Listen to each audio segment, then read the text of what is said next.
यहाँ पर मंत्री हैं शीला मंडल जी, देवेंद्र जी, MP हैं राज्यसभा। क्या हैसियत और औकात नहीं है इसको न्याय दिलाने की?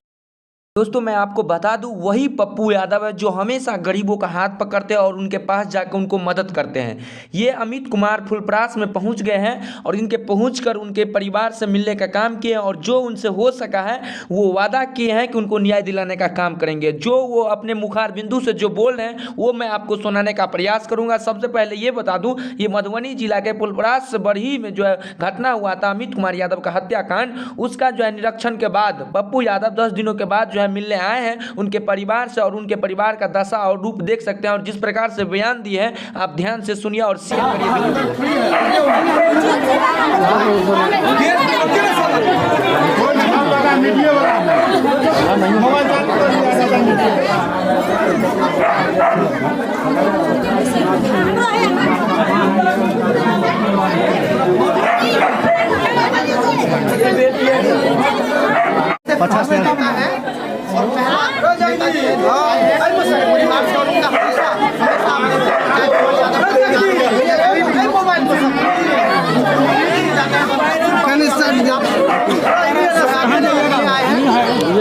और देखिए उनकी पत्नी से मिल रहे हैं, वो सब चला जाएगा, बातें कर रहे हैं, उनसे क्या उनके बारे में पूछ रहे हैं।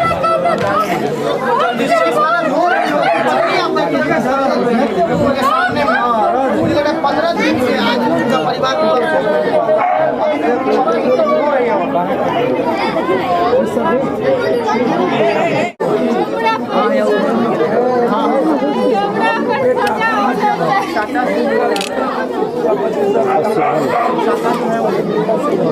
थोड़ा मोबाइल नीचा करिए ना, थोड़ा माइक नीचा करिए, हो मोबाइल नीचा करिए ना।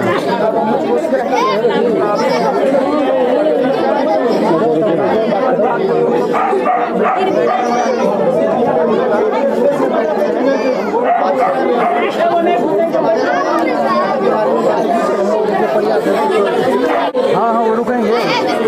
सरोज भैया 2 मिनट के रुक के सबके बैठ दे दिला, 2 मिनट के तो प्रेस को शुरू करवा देवे। अरे खुद रुकेंगे वो। हाँ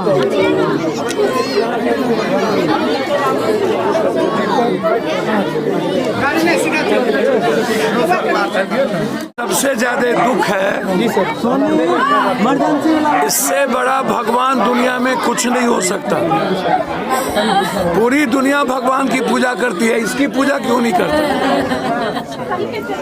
यहाँ पर मंत्री हैं शीला मंडल जी, जी बिल्कुल। यहाँ पर पूर्व सांसद हैं देवेंद्र जी, जी बिल्कुल। यहाँ पर पूर्व विधायक हैं 2-2, जी जी। यहाँ MP हैं राज्यसभा मधुबनी में। क्या सब मर गए? क्या हैसियत और औकात नहीं है इसको न्याय दिलाने की? इतने गरीब परिवार, इसके पिता को मारा, फिर इसके बच्चे 18 साल के बच्चे को मार दिया और बेरहमी तरीके से काट के फेंक दिया। इसके घर में कोई नहीं बचा। कल ये लोग खुर्दा गए थे, कल मैंने DSP से बातचीत की है कि आप यदि 1 सप्ताह के अंदर कुर्की जब्ती करके आप नहीं ढाए, हम आर पार की लड़ाई लड़ेंगे। हम SIT जांच की मांग SP से की है। SP साहब से बात करो यार, कोई कंप्रोमाइज नहीं होगा। हम इसकी बच्ची को अभी तत्काल 25,000 रुपया पार्टी के तरफ से मदद किए हैं। इनको ममता आशा में अभी जिला पार्षद महोदया जी हमसे बोली, हम ममता या आशा कहीं ना कहीं नौकरी लगाएंगे। इनकी जब बेटी की शादी होगी तो 50,000 रुपया मेरे तरफ से उनकी बच्ची की शादी में हम मदद करेंगे। आप बेफिक्र रहिए, नारा मत लगाएगा आप बेफिक्र हैं, आप एकदम भी बेफिक्र हैं। आप इस लड़ाई, ये मेरी लड़ाई अब है, अब इस घर की लड़ाई नहीं है, ये मेरी लड़ाई है। जब तक न्याय नहीं मिलेगा तब तक चैन से नहीं बैठेंगे सर। लेकिन कहाँ मर गए मधुबनी के सारे पैसे रसूखदार लोग? सर कहाँ मर गए वो लोग? तक सर कोई नेता नहीं है। जिला परिषद अध्यक्ष बनने के लिए, हर चीज बनने के लिए पॉकेट का पॉकेट पैसे करोड़ों अरबों रुपया बहा देते हैं ये लोग पद पे जाने के लिए। एक गरीब के लिए लोग के पास पैसा क्यों नहीं होता है? क्यों नहीं चुल्लू भर पानी में डूब के मर जाता है ये लोग? लाखों रुपया पूजा पर आप खर्च करते हैं, करिए, लेकिन इस पूजा पर खर्च कब कीजिएगा? इससे बड़ा जुर्म क्या होगा भाई? 7 साल की एक बच्ची, ये लड़ाई मैं व्यक्तिगत लड़ूंगा। मैं इस लड़ाई को कोई नेताओं के भरोसे नहीं छोड़ूंगा। निर्णय मेरा है यहाँ आने का, इसलिए आप बेफिक्र रहें। मैं आश्वस्त करता हूं पूरे के पूरे मधुबनी जिला के, पहले भी मैंने जितने घटना में हम गए हम आश्वस्त किए हैं। जी जी बिल्कुल। मैं किसी को नहीं छोड़ता हूं। जितनी बड़ी ताकत होगी उसको जेल भी जाना पड़ेगा, घर वाले मेरा साथ रहेंगे तो उसको सजा भी होगी। आज मैं गांव वाले को धन्यवाद देता हूं चारों तरफ। इस गांव को धन्यवाद के पात्र है कि इस मर्डर में इस इलाके के बच्चे हर यूथ इसमें खड़ा है। मुझे अच्छा लगा कि यूथ खड़ा है। आप बेफिक्र रहिए। इसकी पत्नी मेरी जिम्मेदारी है, मेरी बेटी की तरह जिम्मेदारी है। यह घर को न्याय मिलना मेरी जिम्मेदारी है। बेफिक्र है। आप मान रहे हैं कि अपराध का ग्राफ दिन पर दिन बढ़ता जा रहा है? अरे भैया, अभी जिसको तो पहले निपटाएं।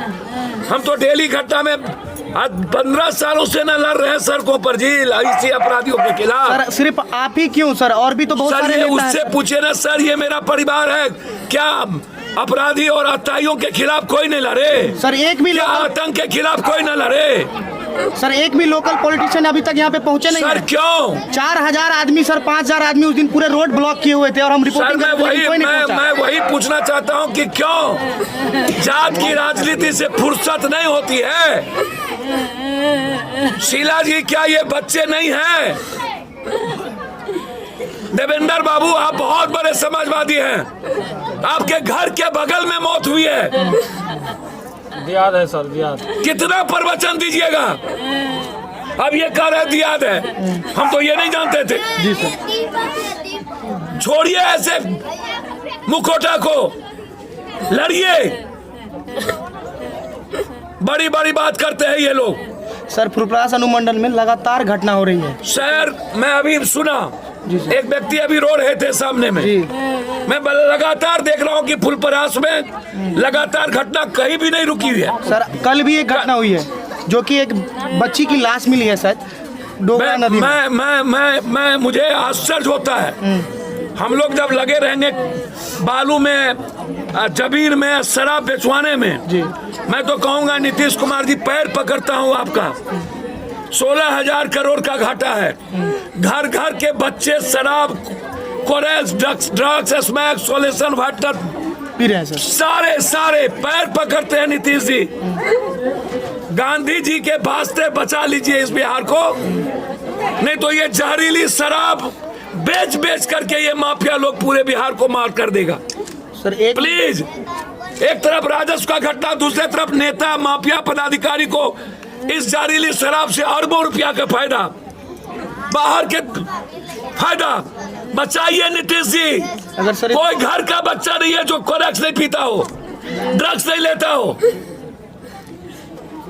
बर्बाद हो चुका बिहार। खुलेआम सर दारू बिक रहा है, लेकिन उसके बावजूद भी नकेल नहीं कसा जा रहा है। आप सर देख रहे मैं हैं वही बात तो कह रहा हूँ, वही बात कह रहा हूँ। दारू बंदी के बाद जी सर, उसे एक आपकी पॉलिसी सही थी जी, लेकिन जब आम आदमी की जिंदगी सिर्फ माफियाओं ने नर्क बना दिया जी।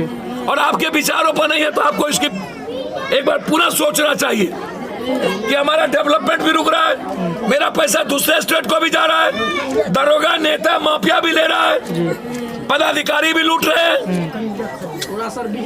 करप्शन फैल गया है सर इस दारू के चक्कर में। इसलिए अब फूलपरास में जमीन माफियाओं की कमी थोड़ी है जी, लगातार जमीन के चलते। मैं इसीलिए करबद्ध हाथ जोड़ता हूं नीतीश जी से, बचाइए। और इस लड़ाई को पप्पू यादव अकेला लड़ेगा।